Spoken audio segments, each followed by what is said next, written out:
Voilà, donc c'est beaucoup d'impressions, c'est plus qu'une. Et, et c'est effectivement sur pas mal d'années, parce que la première fois j'étais étudiant et j'avais fait un voyage. J'avais décidé d'aller là où j'avais pas de référence. Et j'étais parti en train de Paris à Moscou, de Moscou à Vladivostok, de Vladivostok à Yokohama. Ensuite, j'ai voyagé au Japon. Et j'ai repris le bateau de Kobe à Shanghai. Et à Shanghai, j'ai pris le train pour Hangzhou. Et puis ensuite pour Pékin, Beijing.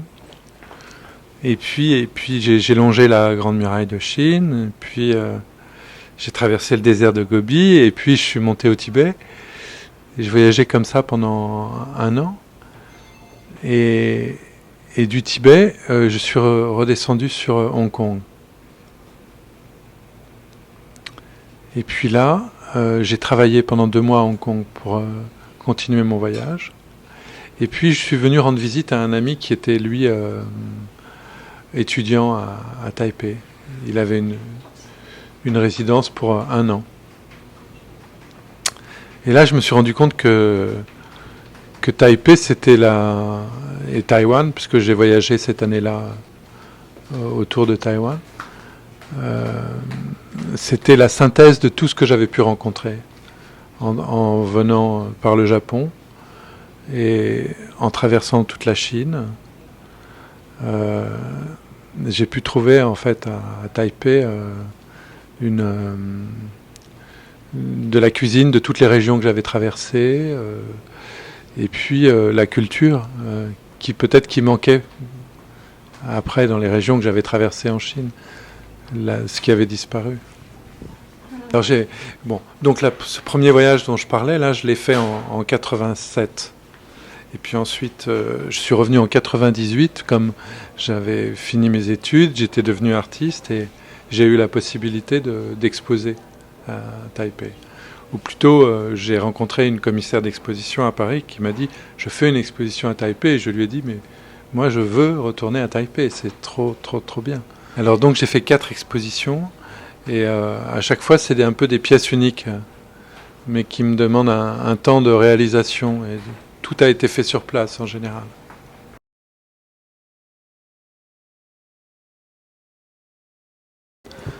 C'est un projet à propos du regard, à propos de la rétine et à propos des images. Et tout ça joue avec la verticalité et l'horizontalité. En fait, dans les 45 degrés de l'inclinaison, on retrouve le même angle que dans l'appareil photo réflexe. Cette image donc qui est inversée et retournée. Et notre cerveau fonctionne comme ça aussi. La rétine nous envoie l'image et le cerveau la retourne, l'analyse et donne les informations.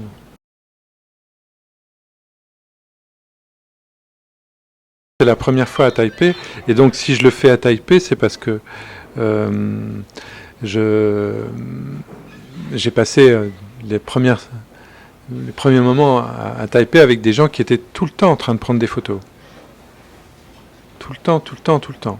De ce qu'on mange, de là où on est, de soi, là où on est, etc.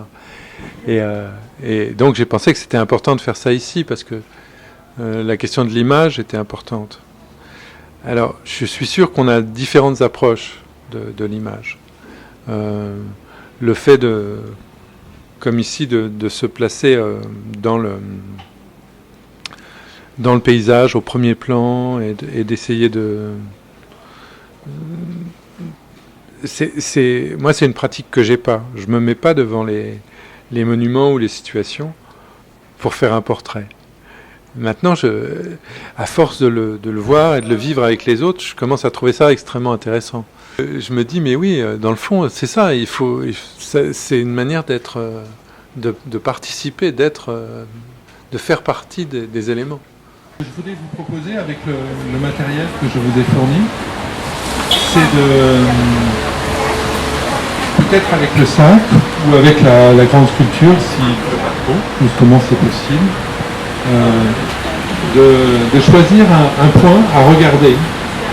Et alors, soit dessiner, soit écrire ce que l'on voit.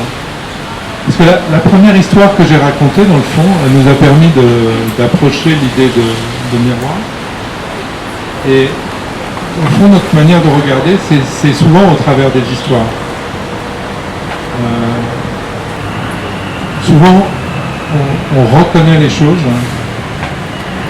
presque avant de les connaître.